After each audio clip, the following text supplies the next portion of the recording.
안녕하세요.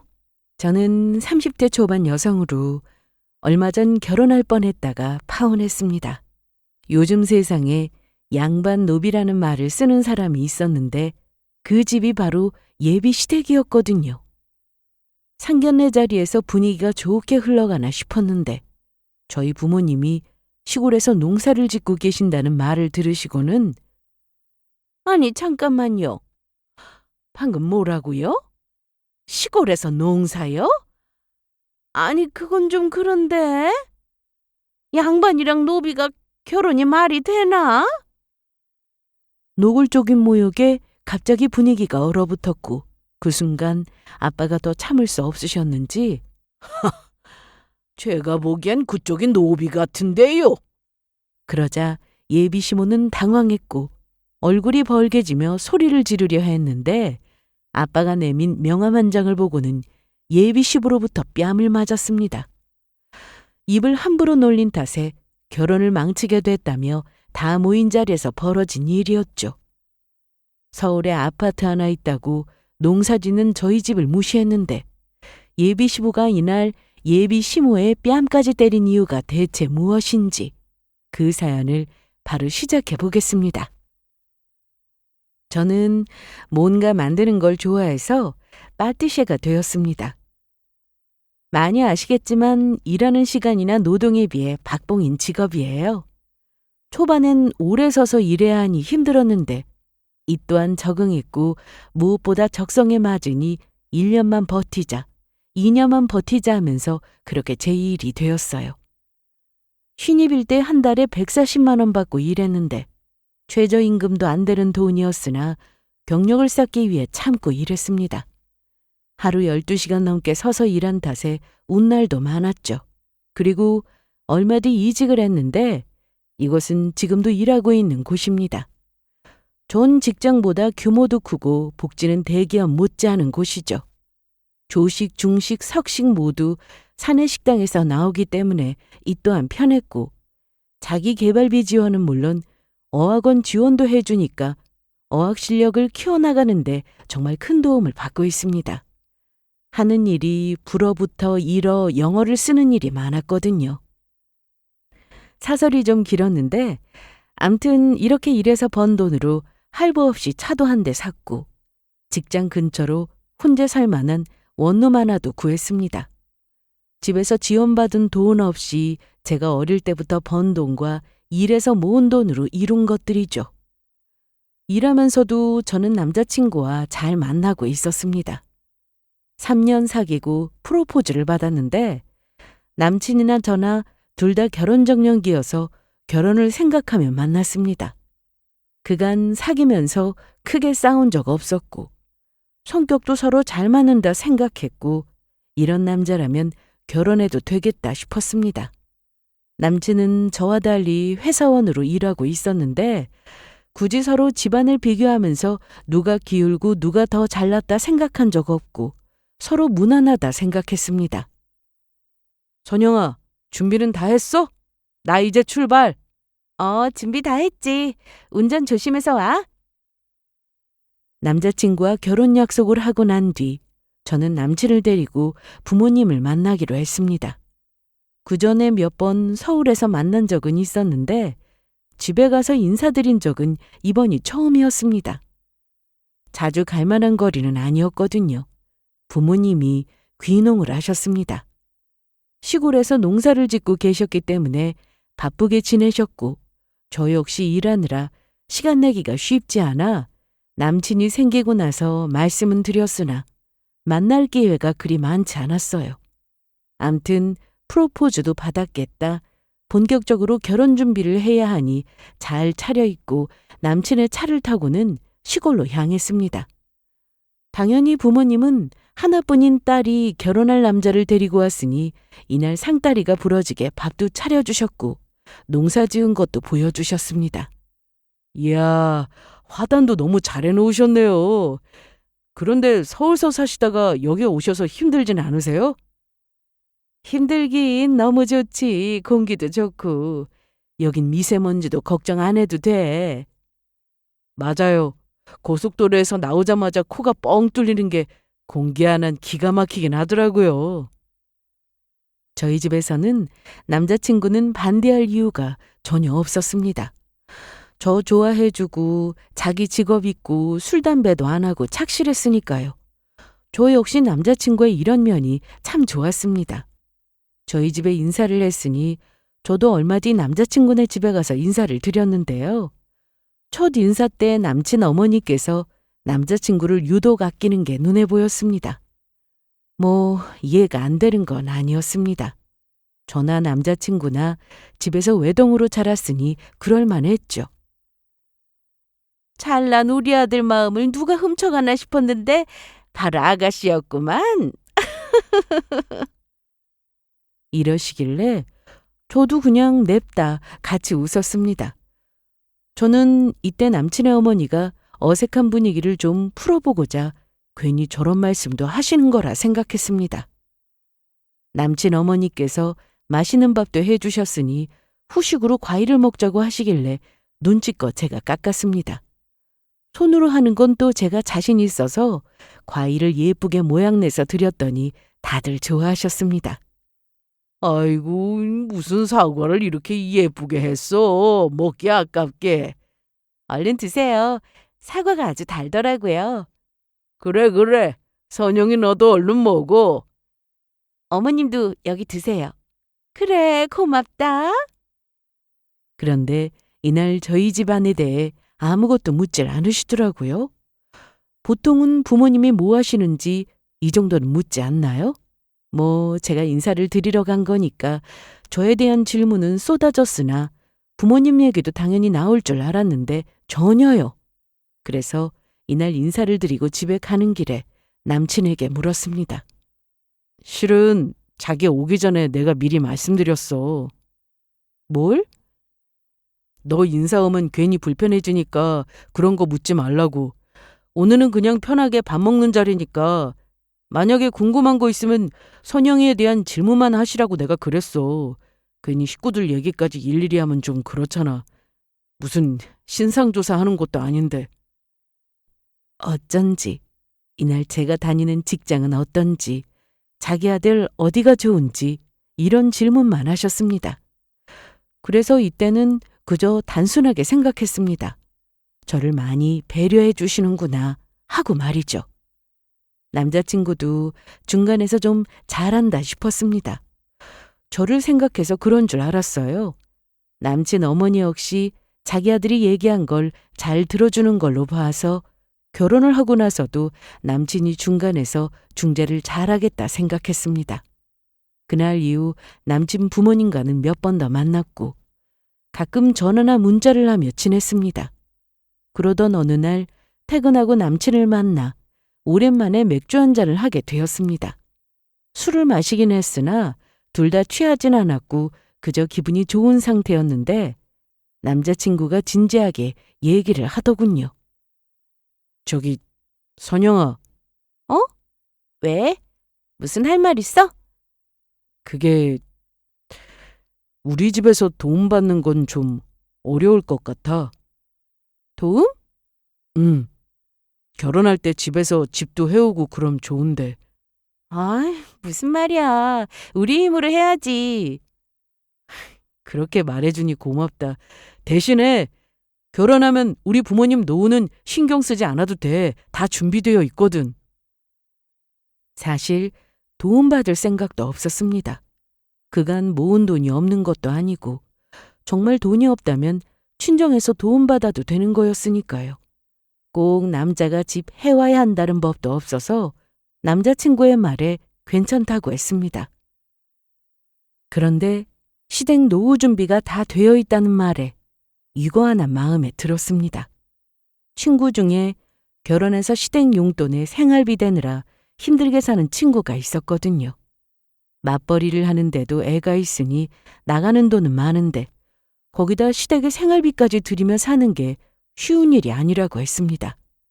그런 얘기를 들을 때마다 제 일도 아닌데 괜히 숨이 턱턱 막히고 역시 결혼은 현실이구나 싶었죠.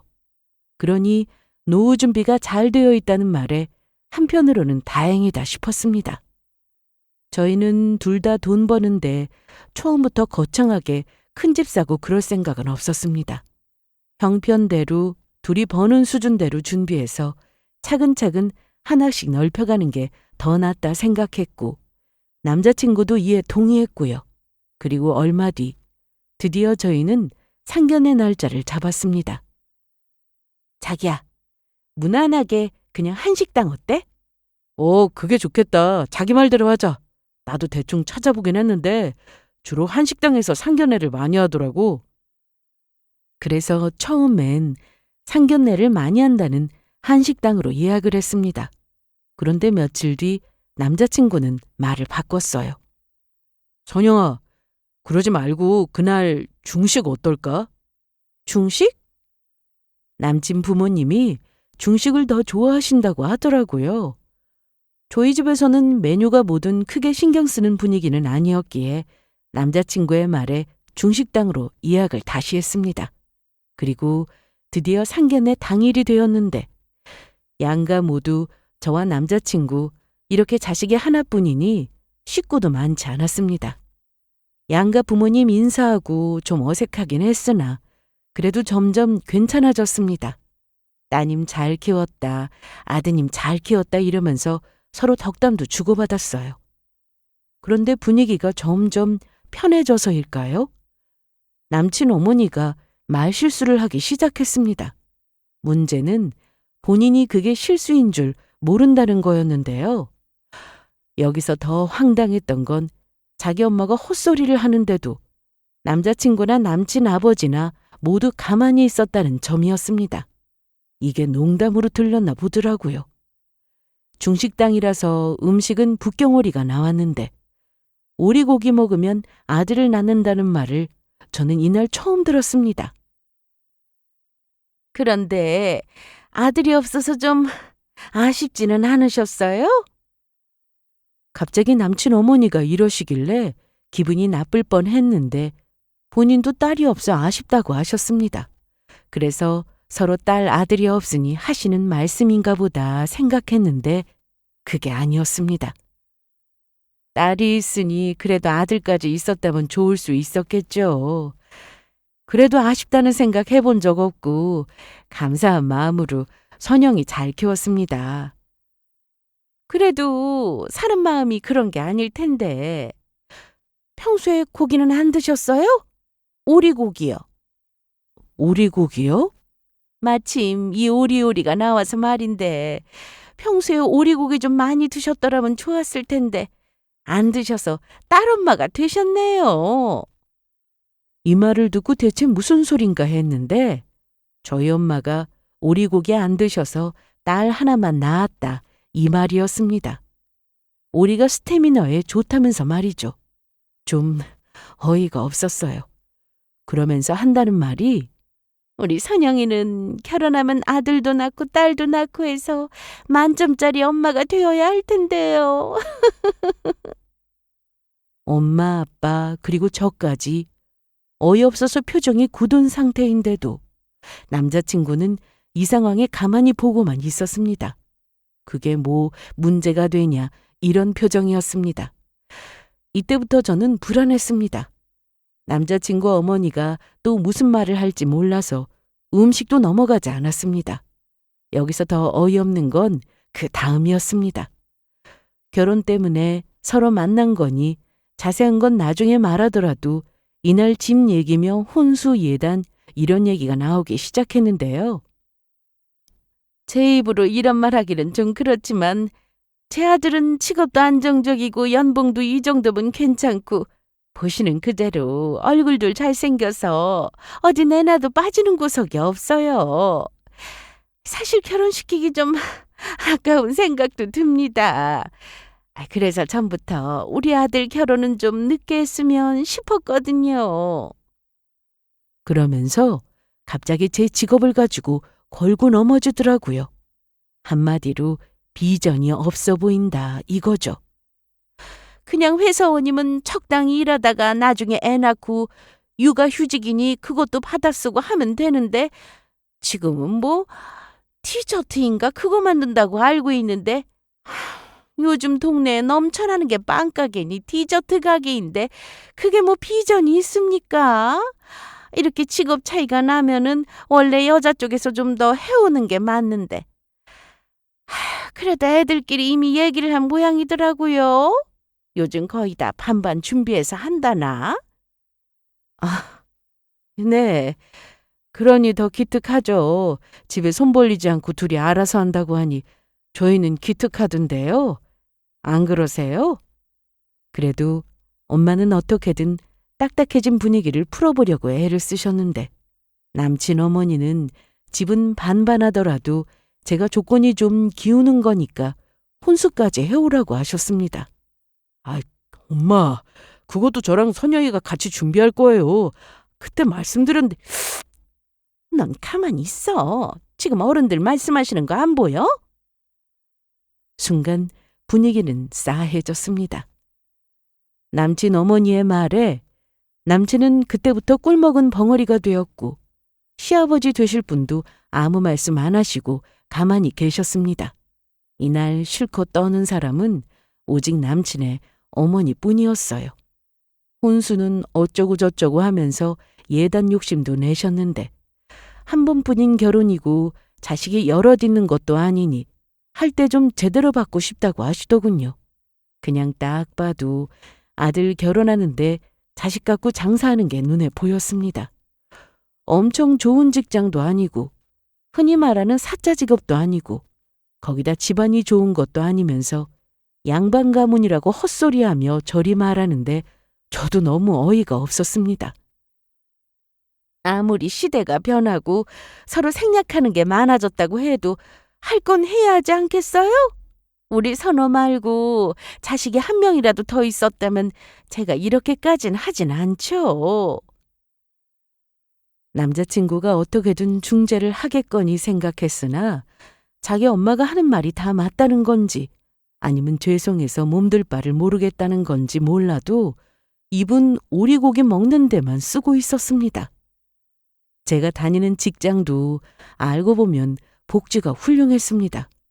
오래 다닌 분들을 보면 결혼해서 애도 낳고 육아하느라 오래 쉬었다가 복직하는 경우가 많았거든요. 그럼에도 회사에서는 불이익 같은 건 전혀 없고 오히려 출산을 장려하는 분위기였습니다. 연봉도 나이에 비해 많이 받는 편이었고요. 거기다 창업한다고 그만두는 직원에게는 지원금 제도도 있기 때문에 자기 가게 차려서 일하는 분들도 많았습니다.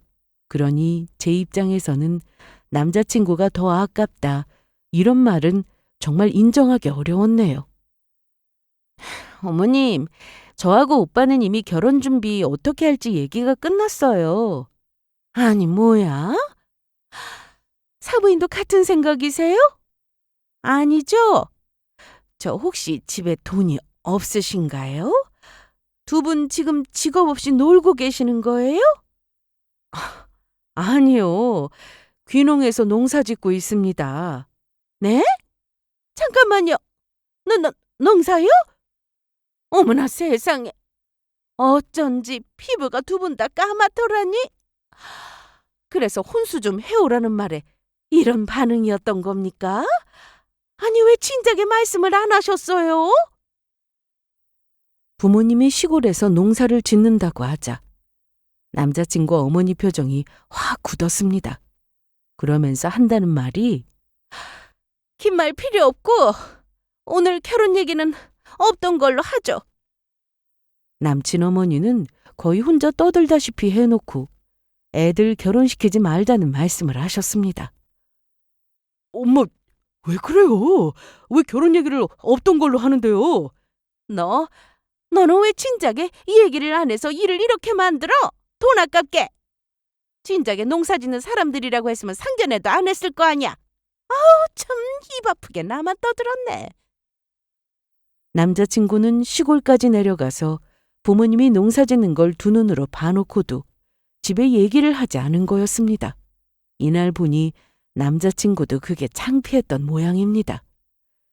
이 다음 남친 어머니의 입에서 나온 말이 더 기가 막혔는데 아들, 네가 생각을 해봐. 아들이랑 노비가 결혼이 말이 되니? 남친 엄마의 반대 이유가 참으로 어이없었는데 양반이랑 노비가 결혼은 안 된다고 하더군요. 요즘 세상에 양반이랑 노비라는 말을 쓰는 사람은 이날 처음 봤습니다. 저희 엄마 아빠 역시 저와 똑같이 너무 기막혀서 그 뒤에 뭐라고 하는지 지켜보셨는데 제가 가방에 항상 가지고 다니는 게 있는데 이거 보세요. 저희는 양반 가문입니다. 남친 엄마가 가방에서 꺼낸 건 족보였습니다. 축소를 시켜서 프린트한 거라 그런지 글씨가 작아서 잘 보이지도 않았는데 양반 가문인데 농사 짓는 집안과 결혼이라니 이건 좀 아닌 것 같네요. 농사 지으시면 노후는 준비가 되셨어요? 아까 혼수 얘기할 때도 애들이 알아서 한다고만 하시는 거 보니 형편이 그냥 그러신가 본데 여기서 그만 접죠? 솔직히 자랑은 아니지만 저희는 나중에 아들 며느리 고생시키지 않으려고 서울에 작은 아파트도 하나 있습니다. 그거 저희 노후로 준비해둔 겁니다. 저희가 이렇게 며느리 생각을 하면서 살고 있는데 처가가 이 정도 수준이면 이건 좀 아니죠. 이날 남친 어머니는 말끝마다 노비 이러길래 결국 참다 못한 아빠가 열받아서 제가 보기엔 그쪽이 노비 같은데요. 뭐요? 아니 방금 제가 족보까지 보여줬는데도 무슨 말씀이세요? 누가 누구한테 노비래? 참나, 더 있을 필요도 없다. 일어나! 원래 사람은 끼리끼리 만나는 거 알지? 애초에 너네는 안 되는 거야. 네, 제가 생각해도 이 결혼은 안 하는 게 맞는 것 같네요. 그리고 자꾸 노비라면서 무시하듯 말씀하시는데 엄연히 저도 하는 일이 있는 사람입니다. 그러면서 아빠는 명함 한 장을 테이블 위에 올려두셨습니다. 아니 농사 짓는다면서 무슨 명함? 어머, 여기 뭐라고 써 있는 거야? 어디 봐. 대표이서? 대표요? 농사 대표인가? 이 사람 참 잘 봐. 여기 회사 이름도 있고 회사 위치가 서울인데. 어머나, 이게 뭐야? 가짜 아니야? 저희 아빠 회사 맞고요. 궁금하시면 전화를 해보시든 찾아보셔서 직접 확인하셔도 좋고요. 아니 농사라며. 방금 전까지 농사 짓는다고 해놓고 이 회사는 대체 뭐냐? 응? 아빠는 예전부터 건축회사를 운영하고 계셨습니다. 젊은 시절 바쁘게 지내신 탓에 저도 이제 결혼하면 더 신경 쓸 일도 없겠다 싶어 두 분이 의논 끝에 시골로 내려가신 거였습니다. 도시 생활에 지친 것도 있었고요. 엄마도 오래 직장 생활을 하셨기에 노후는 좀 더 여유 있게 보내고 싶다고 하셨는데요. 아빠가 엄마의 말에 흔쾌히 좋다고 하셨고 이 말이 나오기 시작한 때부터 아빠는 시골 위치부터 알아보고 땅을 산 뒤 집도 직접 지으셨습니다. 그래서 예전에 할머니 할아버지가 사시던 동네로 가셨어요. 아빠가 건축 일을 하셨기 때문에 미리 집도 다 지어놓고 내려가신 거였습니다. 솔직히 지금까지 버신 돈으로 노후는 물론이고 평생 두 분이 여행만 다니셔도 충분했습니다. 돈 걱정할 필요가 없다는 얘기죠. 어차피 결혼하면 남자친구도 자연히 알게 될 일이고 해서 만나는 동안 저는 자세히 말하지 않았습니다. 농사를 전문적으로 하시는 분들도 아니어서 현재 취미 수준으로 아주 작게 하고 계시는데 그것도 모르고 집안 형편이 안 좋다고 무시하니 아빠는 최대한 말씀을 아끼면서 명함을 건넨 거였습니다. 아니, 농사만 짓고 계신 게 아니었어? 선영아, 너 왜 말을 안 했어? 이런 중요한 건 진작 말을 했었어야지. 너 우리 아빠랑 결혼해? 어? 나랑 결혼하는 거 아니야? 당연히 너랑 결혼하는 거지. 무슨 질문이 그래? 그런데 우리 부모님 직업이 대체 왜 중요하지? 아니 그래도 부모님 직업은 알아. 앞으로 계속 농사 짓고 사실 거라 있는 그대로 얘기했고 너한테 보여도 줬는데 대체 뭐가 문제야? 이거 참 아쉽네. 우리 딸하고 자네 결혼해서 우리 집 사위가 됐으면 회사 운영할 마음이 있는지 물어보려고 했는데. 네? 아니, 그런 건 진작에 말씀을 좀... 보다시피 저희 집엔 아들이 없습니다. 고지식한 발언이긴 하지만 사업은 아들이 물려받는 경우가 많죠. 물론 저희는 선영이가 대신 회사를 운영해 주길 원했지만 처음부터 자신 없다고 싫다고 거절해서 지금은 제가 시골과 서울을 왔다 갔다 하며 회사를 운영 중입니다. 저는 건축의 건자도 모르고 아예 다른 분야의 일을 하고 있으니 괜히 맡았다가 회사 말아먹으면 안 되잖아요. 그래서 당연히 아빠에게 싫다고 거절했습니다. 아빠도 앞으로 시골에서 더 오래 지내셔야 하는데 회사 운영에 차질이 생기면 안 되니 전문 경영인을 알아보던 중이었습니다. 그런데 언제까지 그 회사를 남에게 맡길 수는 없으니 남자친구에게 제안을 해보고 관심이 있는지 확인 후 능력이 된다 싶으면 맡겨볼 생각을 하셨던 거죠. 하지만 아빠도 생각이 있으셔서 무조건 자식이나 사위에게 맡길 생각보다는 회사가 잘 되는 게 더 중요하니 경영인을 모셔와서 맡기자는 회사 내부 의견도 고려하고 있는 중이셨습니다. 그런 와중에 상견례 날 남자친구의 언행을 보시고는 그 그릇을 알고 아예 마음을 접으셨죠. 그리고 아빠는 이날 괜히 화가 나서 남친 어머니에게 노비라고 한 게 아니었습니다. 오로지 남친 엄마의 기준으로 얘기한 거였는데요.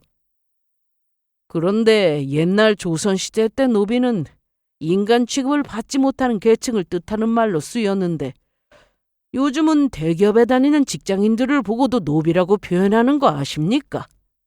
직장인의 저지를 풍자적으로 표현한 건데 그쪽의 말에 의하면 노비는 저희가 아니라 그쪽이 맞죠. 빚 갚아야 해서 평생 일해야 한다면서요. 그러니 그쪽 논리에 의하면 그게 바로 노비 아닙니까? 남자친구와 예전에 결혼 얘기를 하면서 지나가는 말로 이런 말을 들은 적이 있었습니다. 남친 아버지가 사고를 쳐서 빚이 생겼다고 했거든요. 그때면 꽤 오래전인데 아직도 빚이 남아있단 말이야? 그때 아버지가 보증을 한 군데가 아니고 여러 군데 서서 좀 심하긴 했어. 보증? 그래도 많이 갚았어. 지금은 얼마 안 남았을걸? 하지만 남자친구에게 정확히 얼마나 남았고 그 빚의 규모가 얼마나 되는지 물어봤는데도 자세히 알지 못하는 듯 했습니다. 그래서 저한테 대답도 정확히 해주진 않았습니다. 암튼 그 빚 때문에 두 분이 계속 일하고 계시는 거라고 했죠. 노후 대비로 사셨다는 아파트를 처분하면 그래도 부담이 많이 덜할 텐데 그건 또 싫어서 일하며 빚을 갚으며 사신다고 했습니다. 집이야 두면 계속 오르니까 지금 상황이 어려워도 어떻게든 가지고 가는 게 더 나은 선택일 수 있으나 그 집에도 대출이 있다는 게 문제였습니다. 다들 집 살 때 무리해서 대출받아 집을 마련한 거였어요. 서울에 노후 대비로 마련해뒀다는 그 아파트 대출이 절반 이상이라고 하던데 그것도 한참 오를 대로 올라서 남들 집 사서 돈 번다는 얘기에 따라 샀다가 지금은 원래 구입한 가격보다 한참 내려온 상태라면서요. 대출이자는 감당이 되세요? 집이야 가지고 있으면 돈 버는 건데 그걸 왜 신경 쓰세요? 대출이 있든 말든. 네, 저희가 신경 쓸 필요 없죠. 제 말은 평생 노비처럼 일하고 빚 갚고 살아야 할 집은 저희가 아니라 그쪽이라고 말씀드리는 겁니다. 뭐라고요? 선영이한테 이 얘기를 처음 들었을 때 혹시나 애들이 결혼해서 같이 빚을 갚아야 하는 건 아닌가 싶어서 내심 걱정했습니다. 그래도 두 분이 일하신다고 해서 설마 자식들한테 손 벌리진 않으시겠지 생각하고 이 자리에 나온 겁니다. 그런데 차라리 잘 됐네요. 그쪽 말대로 사람은 역시 끼리끼리 만나야 하는데 제가 봐도 서로 수준이 안 맞는 것 같습니다. 이날 아빠가 말씀하신 수준이라는 건 집안 환경을 말하는 게 아니었습니다. 집에 돈이 많고 적고는 사실 중요한 게 아니잖아요. 물론 남친 어머니는 돈 얘기를 하는 거라 생각했겠지만 아빠는 인성, 인품을 말씀하시는 거였습니다. 그렇게 인자한 척 고생한 척 하시더니 결국은 돈이네요. 저희한테 빚 있다고 이러시는 거예요? 편할 대로 생각하세요. 원래 사람이란 배운 만큼 아는 거고 아는 만큼 보이는 겁니다. 저는 제 아내와 시골에서 좋은 공기 마시며 여유 있게 노후 보낼 거고 당장 회사 접는다고 해도 사는데 아무 지장 없습니다. 때 되면 해외여행도 다니겠죠. 저희는 뭐 입이 없어서 여태 그쪽 하시는 얘기만 듣고 있었겠습니까?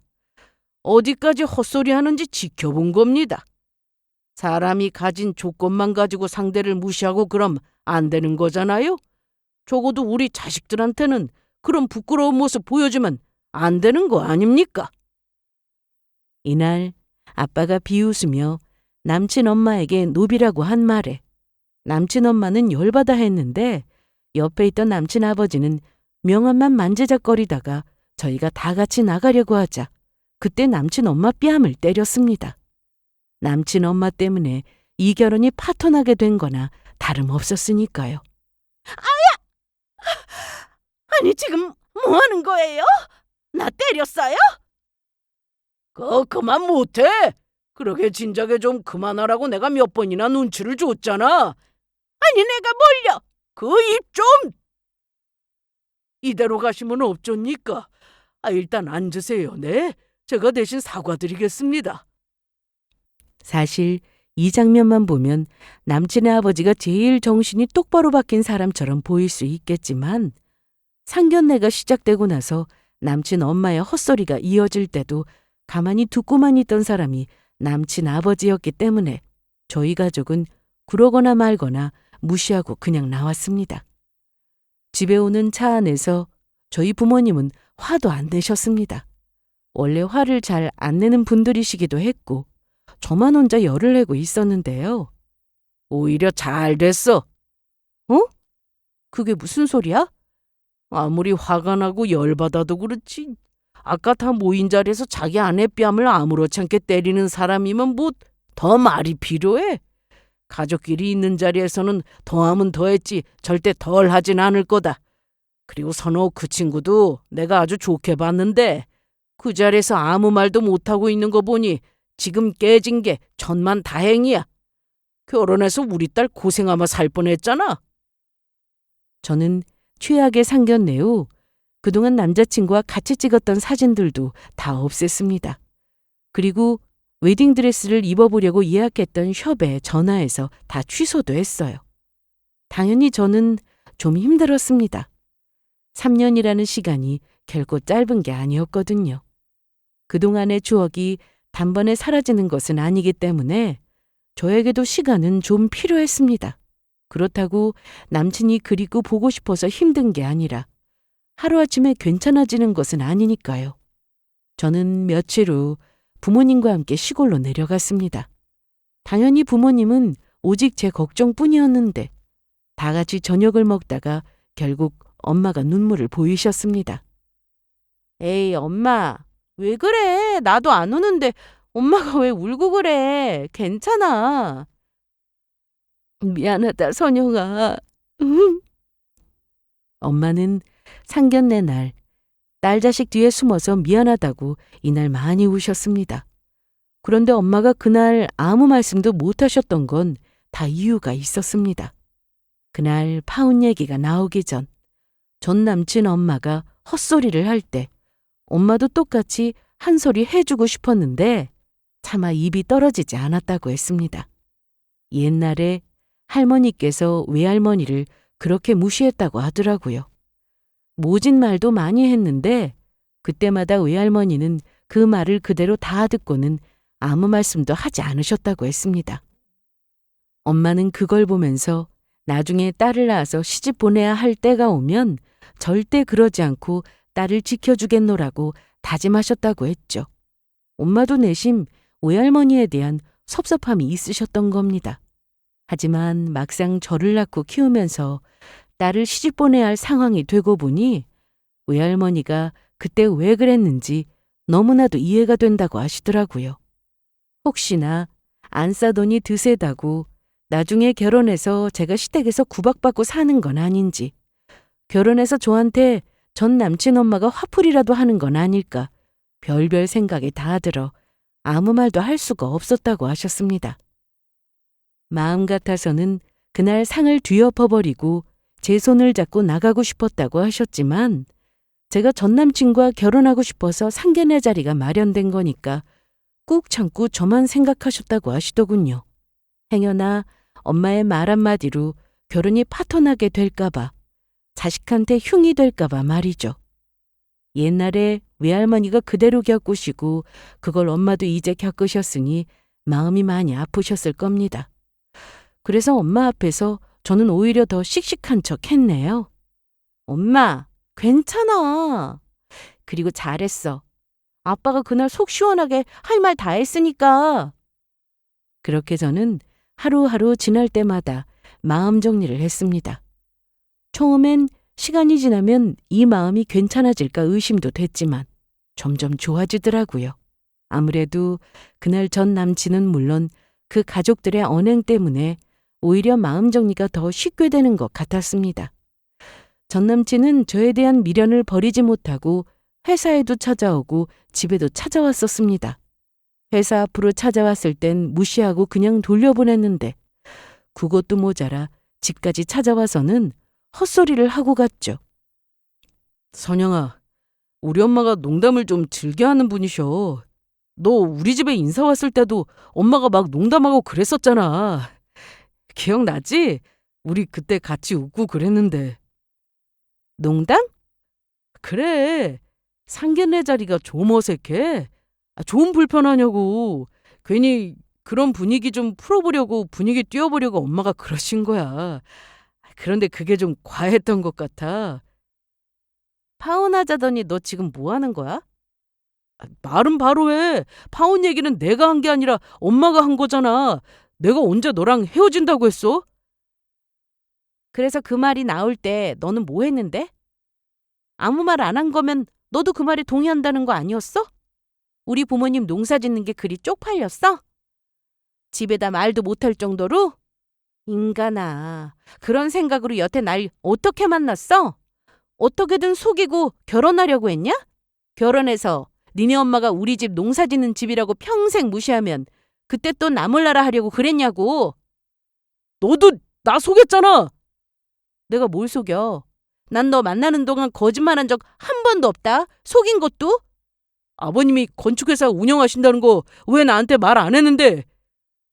우리가 결혼하는데 아빠 직업이 중요한가? 엄마 직업이 중요해?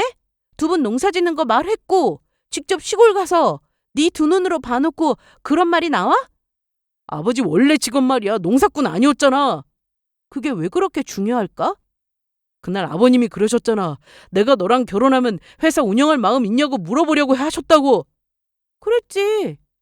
상견례 날 니네 엄마가 그딴 헛소리하지 않고 아무 일 없이 지나갔더라면, 그리고 우리가 결혼까지 했더라면. 그런데 아니잖아. 그렇게 안 됐잖아. 그리고 네가 우리 집 사위 되면 무조건 그 회사 맡긴다는 말이었어? 그게 아니야? 그럴 마음이 있냐고 묻는 게 그거 아니냐고. 꿈깨.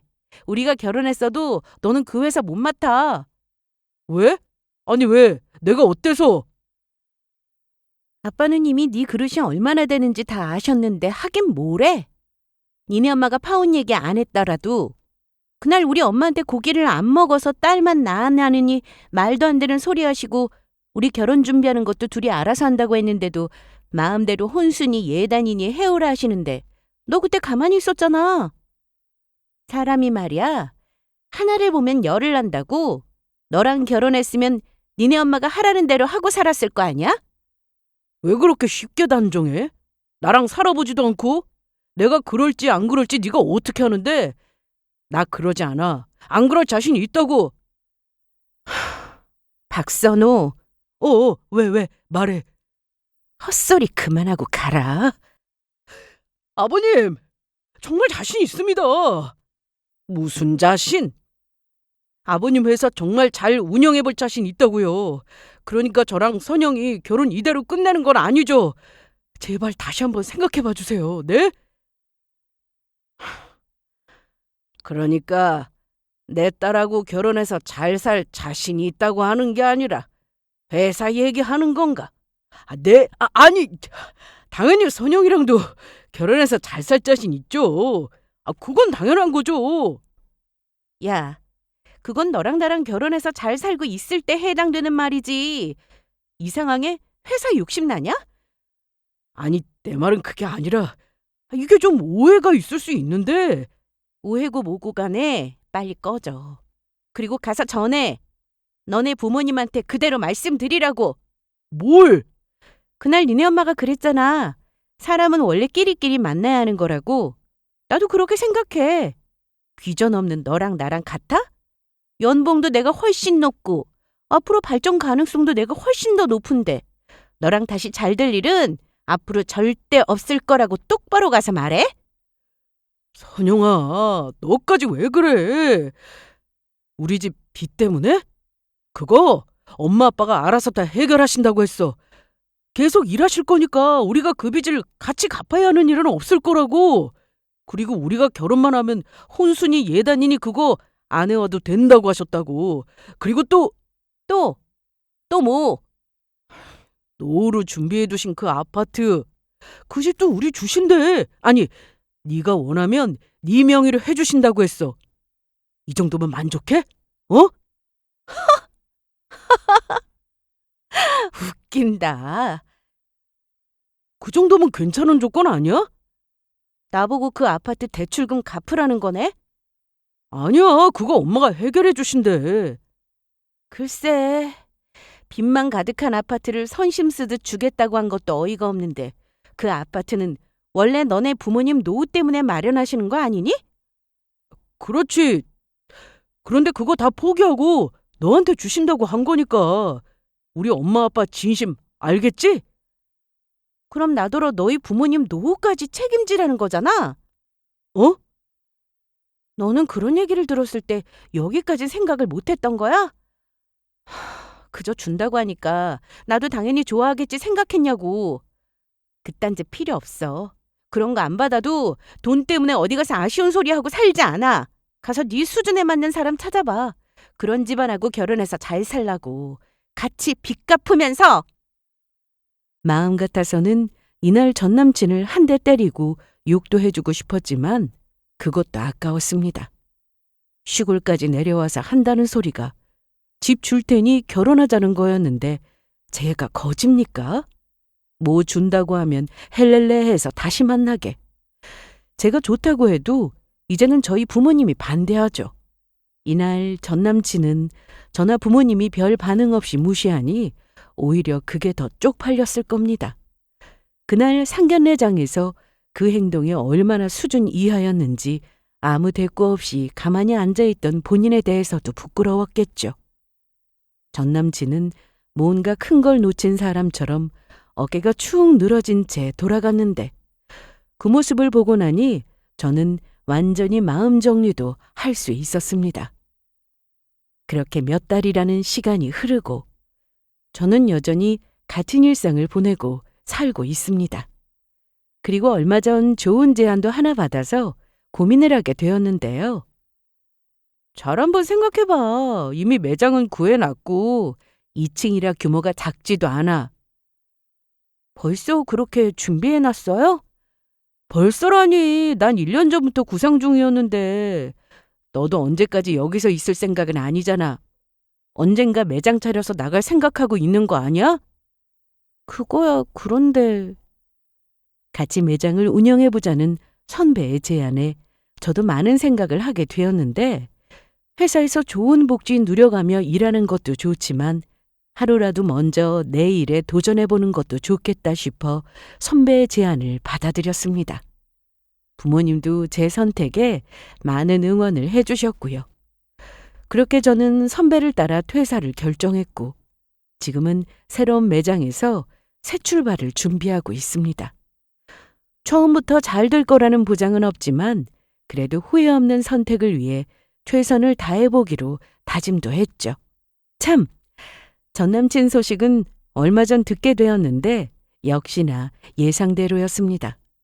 서로 겹치는 지인 탓에 서로의 소식을 어렵지 않게 전해드리며 살고 있는데 전 남친은 저와 달리 좀 어려운 상황이더라고요. 그 집도 결국 넘어갔다고 하더라. 집이 넘어가다니? 너 몰랐어? 걔네 집에 빚이 장난 아니었대. 제가 왜 모르겠어요? 아주 잘 알고 있었죠. 다만 자랑거리도 아니고 헤어질 때 다들 이유가 뭐냐고 물었지만 말하지 않았습니다. 그래서 다들 제가 전 남친의 집안 사정에 대해 잘 모르는 줄 알고 있었는데요. 너 헤어지길 참 잘했다. 결혼했으면 그 빚 온전히 네가 다 갚아야 할 뻔했잖아. 얘기를 들어보니 전 남친 아버지는 과거에 개인 회생인가 그것도 한 번 했다고 하더라고요. 그런데도 또 빚이 생겼고 결국 파산하기 직전이라고 했는데 파산을 하면 불이익이 많은지 어떻게든 버티다가 결국 집도 넘기고 여전히 빚은 많고 해서 집이 난리가 났다고 했습니다. 남들이 부동산으로 돈 번다고 괜히 무리해서 대출 풀로 받아 집 사고 그것도 꼭대기에서 샀다 보니 돈을 번 게 아니라 손해였죠. 손해를 좀 보더라도 일찍 팔았다면 아마 지금 같은 상황은 오지 않았을지도 모른다는 생각이 들었습니다. 파산해서 빚이 해결된다 해도 두 분 먹고 살아야 하니까 앞으로 계속해서 일을 해야 하는데 생각해보니 그게 노비가 아니고 뭡니까? 살면서 누군가한테 노비라는 말을 해본 적도 들어본 적도 없는데 전 남친의 집안 얘기를 들으니 전 남친 엄마가 했던 노비라는 말이 정말 딱 본인에게 어울린다는 생각이 들어서 마지막으로 써봤습니다. 당연히 전 남친도 지인을 통해 제가 회사를 그만두고 가게를 차렸다는 소식을 들었는데요. 그래서 물어물어 매장으로 저를 또 찾아온 적이 있었습니다. 그냥 동네에 작게 디저트 가게를 차린 줄 알고 왔었는데 생각보다 크고 매장도 화려하니 속으로 우아 싶었겠죠. 오랜 준비 끝에 가게를 오픈했고 첫날부터 손님은 붐볐습니다.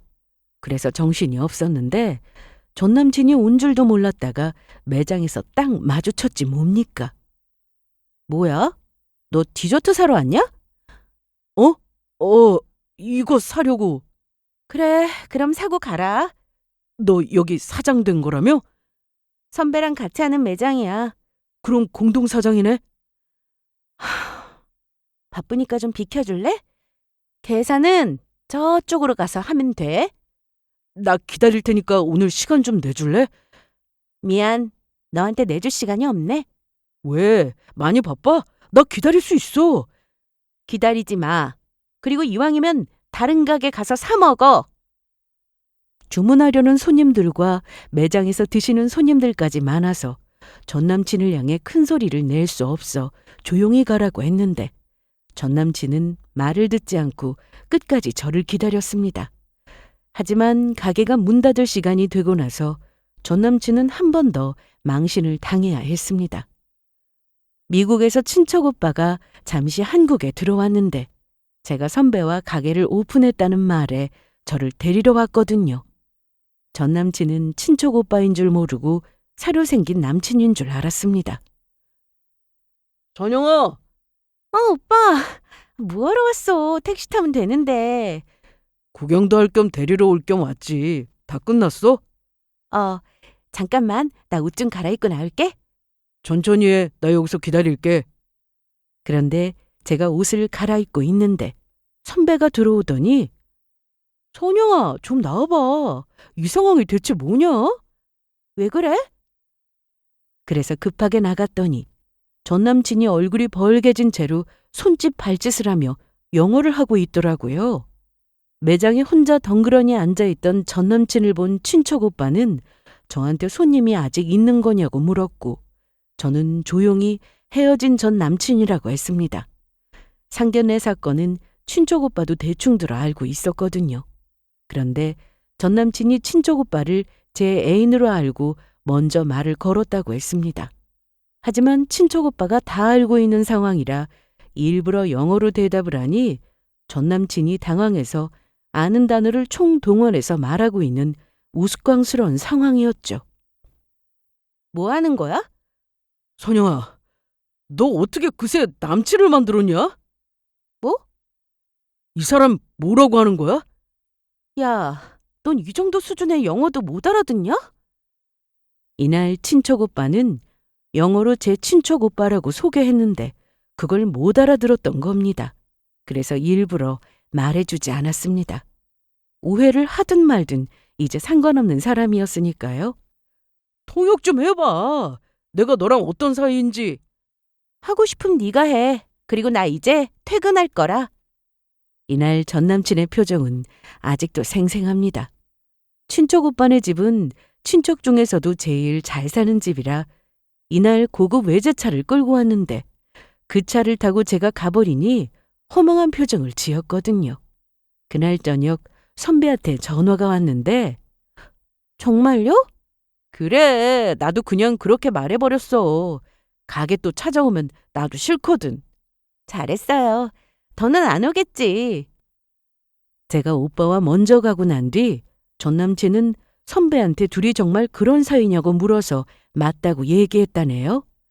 자기와 헤어지고 제가 가게도 차려 잘 되고 좋은 사람도 만나는 것 같으니 얼마나 배가 아프고 아깝고 그랬겠냐고요. 전 남친의 성격상 그러고도 남았습니다. 그날 이후 전 남친은 매장에 나타나지 않았습니다. 뭐 자기 부모님과 함께 열심히 일하면서 빚 갚고 살겠죠. 저는 선배와 함께 매일 일하고 있는데 너무 즐겁습니다. 제가 좋아하는 일을 하며 돈도 벌 수 있다는 것에 매우 감사하는 요즘이에요. 힘든 일 지나가니 이렇게 좋은 일이 찾아올 줄 누가 알았겠냐고요. 앞으로도 더 잘 되길 바라면서 제 사연은 여기서 이만 마치겠습니다. 끝까지 들어주셔서 감사합니다.